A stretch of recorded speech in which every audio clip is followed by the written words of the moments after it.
Okay, thank you very much. I'd like to start by thanking Henry and also Dan and Francis for their really nice introductions. I'll be focusing on learning from nature how to make solar fuels. It's work we're doing in the chemistry department at Yale and also at Yale's West Campus. And before I get started, I'd like to just say a little bit about our West Campus. This was formerly the Bayer Research and Development site, and Yale purchased it about 15 years ago. And we've used it to create interdisciplinary research institutes. The Energy Science Institute is one of them. And this creates a really outstanding environment for collaborative and interdisciplinary research. Typically universities are quite siloed. Chemistry is in a chemistry building, physics in a physics building, and so on.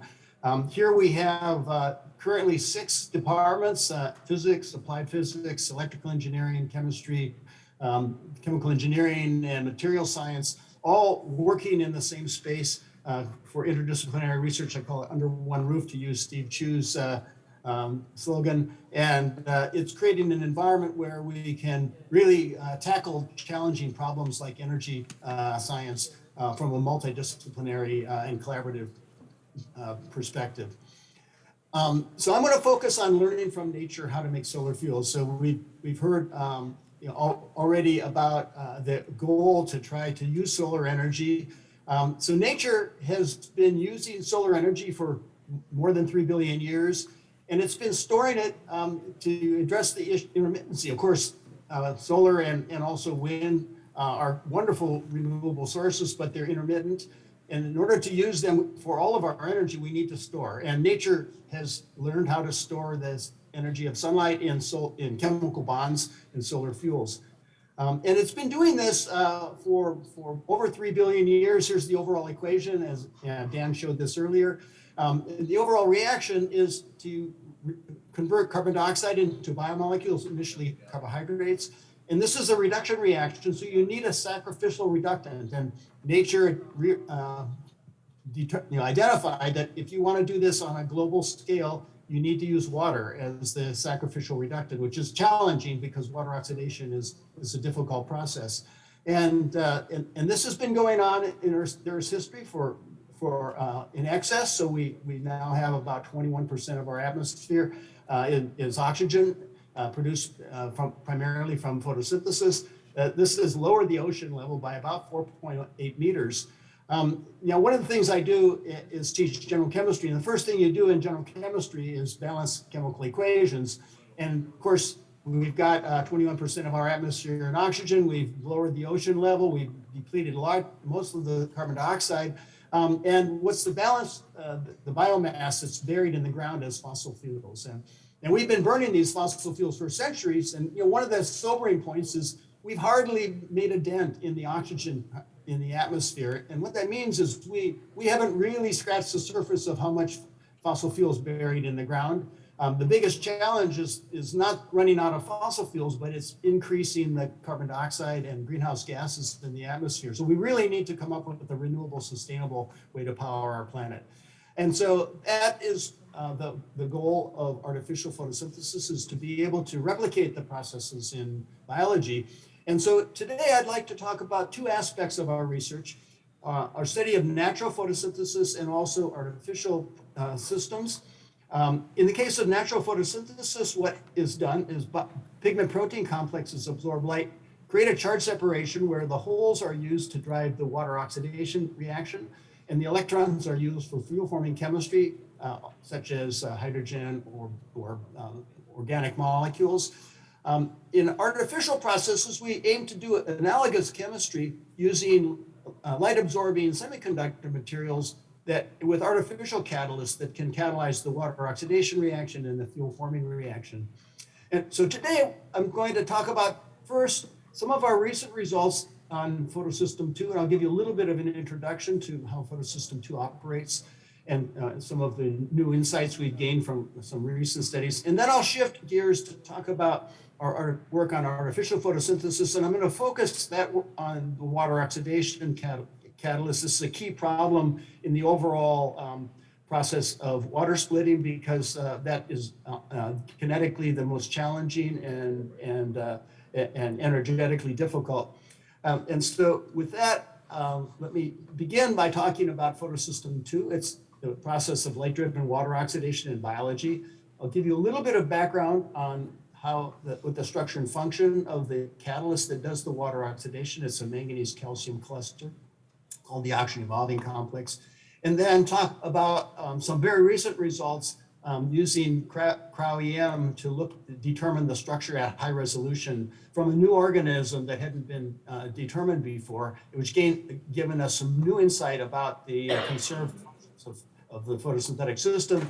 We'd like to, of course, learn the ground rules for how you can do light-driven water oxidation by determining how that process happens in biology.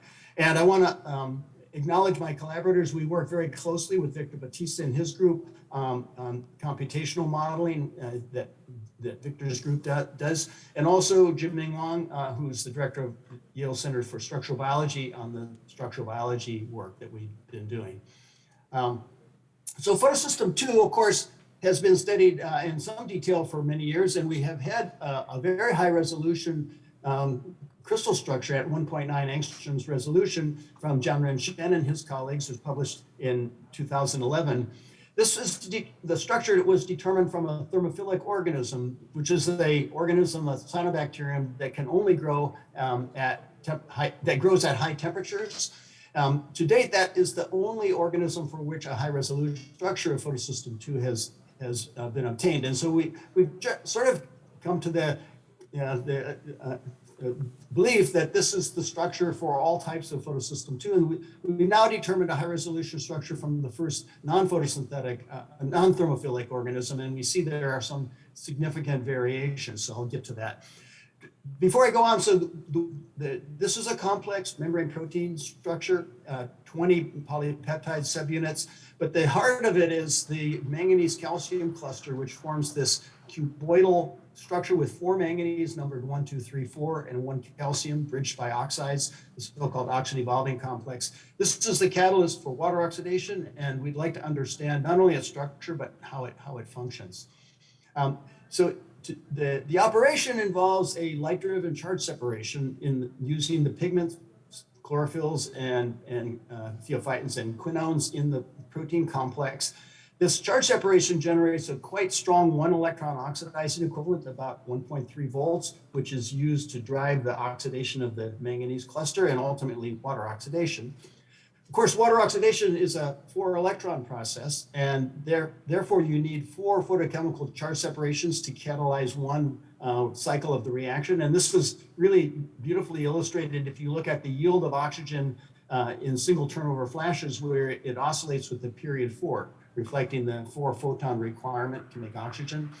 This has been modeled in a series of intermediate oxidation states called S states, where the system cycles from the S0 state through S1, S2, S3, and S4, then ultimately cycles back by releasing oxygen and oxidation of water. Of course, a big goal in the field is to understand not only the structure, but also the chemistry of these intermediate steps. And that's been, of course, requiring our understanding of the structure at quite high resolution. And so that's where our new work comes in. This is some work that Chris Gisrael, postdoc in my group, has carried out, where we've determined now a 1.9 angstrom cryo-electron microscopy structure from another cyanobacterium that grows under normal room temperature conditions, the so-called mesophilic cyanobacteria. This is the first, as I mentioned, the first high resolution structure of a non-thermophile. It's the highest resolution cryo-EM structure of a photosystem. It also is the organism that's used for the site-directed mutations that are done to study the mechanism of the system. And so this is opening the door now to get structures of these mutated proteins that can provide more detailed insight into the structure and function. And one of the things we find is that there are some significant differences between the thermophilic organism and the mesophilic organism. And this is now allowing us to identify some conserved functions.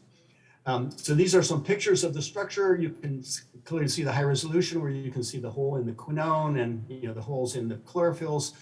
But one of the things that's interesting with regard to oxygen evolution that's not conserved is the channels that are associated with the delivery of water and protons in and out of the active center. And in particular, the so-called large channel is not conserved in Synechocystis. So here's a picture of this.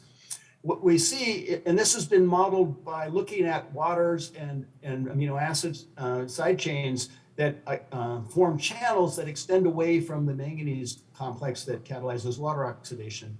This is quite buried in the protein, and so in order to function, you have to have mechanisms to move water in to the active site and protons out. And so these channels have been hypothesized to function in water or proton transport. And what we see is that the protein structure around the large channel is not conserved. And in fact, the large channel is not present in the mesophilic organism, which would indicate that this is probably not playing a critical role in the function of the protein.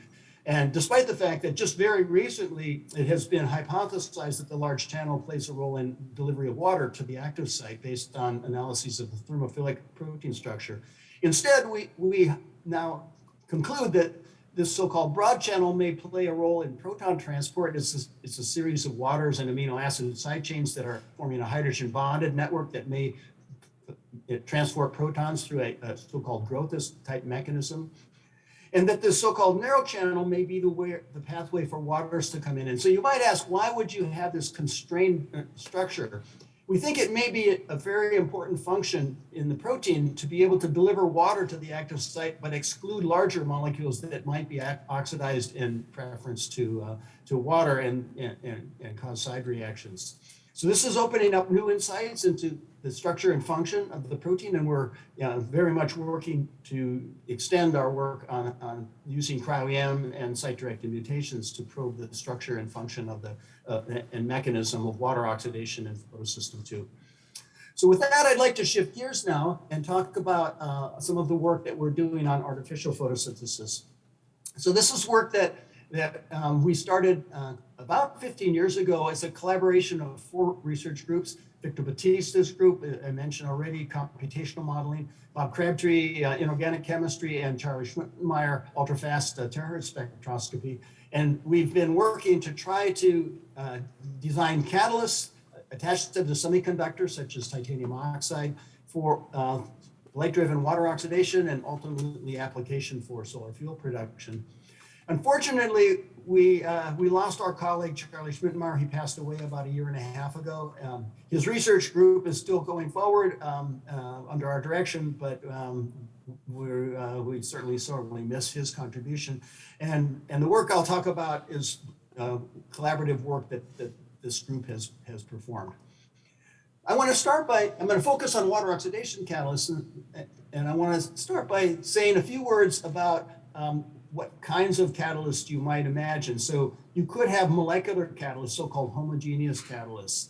As chemists, we like these because they're synthetically tunable, and we have the methods for characterization, X-ray crystallography, spectroscopy, mechanistic studies in solution, which allow us to, in detail, understand the mechanism of these systems. And that allows us to carry out rational design for optimization of their function, which can lead to very high efficiency catalysts. The disadvantage, however, for molecular catalysts is they're often very unstable and may use rare metals.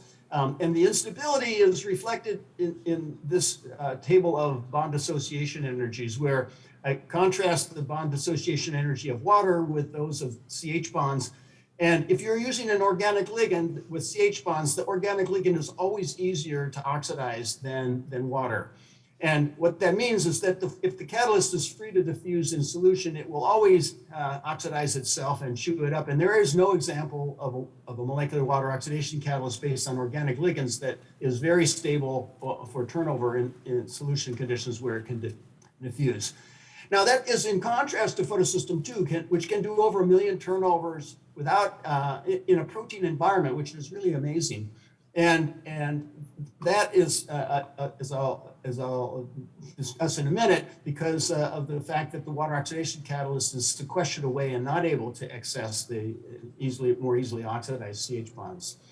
Now we can contrast these molecular catalysts with heterogeneous catalysts. These are typically metal oxides, have the advantage that they can be very stable and using earth abundant metals. But the disadvantage is that the design is often empirical. In fact, it's in general very hard to even know where the active site or what the active site of a heterogeneous catalyst is, because it's very difficult to catalyze the structure of these surface catalytic sites. And they oftentimes have much lower efficiency than the best homogeneous catalysts. And so what we've been working to do is to develop molecular catalysts that have high efficiency, but overcome the instability by putting them on, anchoring them onto a metal oxide surface, preventing their diffusibility, and thereby prevent them from undergoing bimolecular decomposition chemistry. And this can lead to very high efficiency and also high stability of the catalytic centers on the surface. Now, just a little bit of background on molecular catalysts for water oxidation. The very first one was this ruthenium dimer, which was reported by Tom Meyer in the 1980s. The so-called blue dimer. Later, we reported this manganese terpyridine complex, interesting in 1999. And interestingly, at this time, these were the only two types of molecular water oxidation catalysts that had been reported and known. Of course, this has been an explosion over the past 10 or more years, where we have many, many examples now. And I'd like to just sort of categorize them in terms of the periodic table. So nature uses manganese, and I would argue that nature had the choice of any of the first row transition metals, the earth abundant metals, and it chose manganese. I would argue is the best choice of a metal for water oxidation catalysis in the first row. And in inorganic chemistry, we have what's called the diagonal rule, that if you want the element with the most similar properties in the second row, you go down one row and over, and that's ruthenium. And of course, ruthenium is by far the most common molecular metal for molecular catalysts. If you go down one row further, it's iridium. And iridium oxide, of course, has been known for many decades as the most efficient water oxidation catalyst, heterogeneous catalyst. But only relatively recently were molecular catalysts reported for iridium. This is the first report by Stefan Bernhard of this phenylpyridine complex. And we've been working to develop coordination chemistry for using ligands such as this pyridine alkoxide, which has been our winner, which combines the chelating ability, the ability of the pyridine and hydroxyl group to coordinate to the metal in both high and low oxidation states, and also this alkoxyl group or alcohol group, which can deprotonate to facilitate proton-coupled electron transfer, and also in the deprotonated state very strongly stabilize the high oxidation states that you need to access for water oxidation. So this provides strong donor ability, oxidation resistance, and good chemical properties. So by using this iridium precatalyst, this iridium pyridine alkoxide complex, we've been able to electrochemically or chemically activate it to form this iridium dinuclear complex. It's all a blue solution species, which is a very efficient water oxidation catalyst, illustrated here in terms of this electrochemical oxidation of oxygen evolution. We turn on 1 volt, you see a very high rate of oxygen evolution. The precatalyst doesn't show any activity. This actually is a catalyst, but it's so much less effective than this blue solution species that you can't see it evolve oxygen on this scale. This is now a very efficient catalyst that we are going to anchor onto a metal oxide surface to create a heterogeneized homogeneous catalyst. And it turns out that this blue solution species spontaneously absorbs very strongly to metal oxides. We just soak a metal oxide as a porous film in the solution of this blue solution species, and it will bind titanium oxide, tin oxide, tungsten oxide, or iron oxide. It binds extremely tightly. In fact, in the case of titanium oxide, we found that the only conditions which will strip the catalyst off are conditions that would dissolve the titanium oxide. We believe it's grafted to the surface through titanium oxygen iridium bonds, creating a very stable surface adsorbed catalyst. And we can put this on a conducting oxide, indium doped tin oxide, and carry out cyclic voltammetry. And what we see in the case of the catalyst adsorbed on the surface is a reversible iridium 3,4 couple followed by a catalytic wave with an onset that's very close to the thermodynamic potential. So this is a very efficient catalyst that's grafted onto the surface. So this is my final slide. Now I just want to describe where we're going. So we can graph this iridium dimer onto the surface, in this case, hematite iron oxide surface. The grafted catalyst can be visualized on the surface by using high resolution transmission electron microscopy. And this is just a TEM image showing that iron oxide lattice. And we see these bright spots on the surface where the dimer is laying down, and it's clear that it's laying sideways on the surface. If we image the intensity going across from these two blue stars, we see the iron oxide lattice and the higher intensity where the true iridium ions are located. This allows us to actually image quite well where the iridium oxide is on the, or iridium catalyst is on the surface. And we can model that by computational modeling of the iron oxide lattice. There's a top view. And what we see is that the iridium ions are attached to these threefold oxygen sites on the surface. So there's 3 oxygens coordinating from the surface. And then looking on a side view, we have water molecules coordinated on the outward facing end. And this catalyst is still quite active on the surface of iron oxide. And this is illustrated by looking at the photocurrent. Here is the photocurrent versus the applied voltage. Untreated iron oxide is not a particularly efficient catalyst for water oxidation. And you can see this photovoltage curve. We can decorate the surface with iridium oxide nanoparticles. As I mentioned, iridium oxide is the best heterogeneous catalyst for water oxidation, and you get some improvement in the performance. Or we could put down single iridium atoms, get some further improvement, but we get a much better improvement in the photocatalytic behavior performance with this dinuclear iridium catalyst. So this is where we're headed in the future, by optimizing catalysts that in solution and then heterogenizing them onto a surface that can allow us to do light-driven photocatalysis of water oxidation. We think we can improve the performance, the catalytic performance of these oxide photoanode materials. And so with that, I'd like to end by just thanking everybody who's contributed. Here's some pictures of my group and also our collaborative group with the students and postdocs. I won't go through all their names, but I want to acknowledge the Department of Energy that has funded this research, and it's been carried out at Yale's Energy Sciences Institute. And with that, I'd like to thank you for your attention and be happy to participate in discussion at the end. Thank you.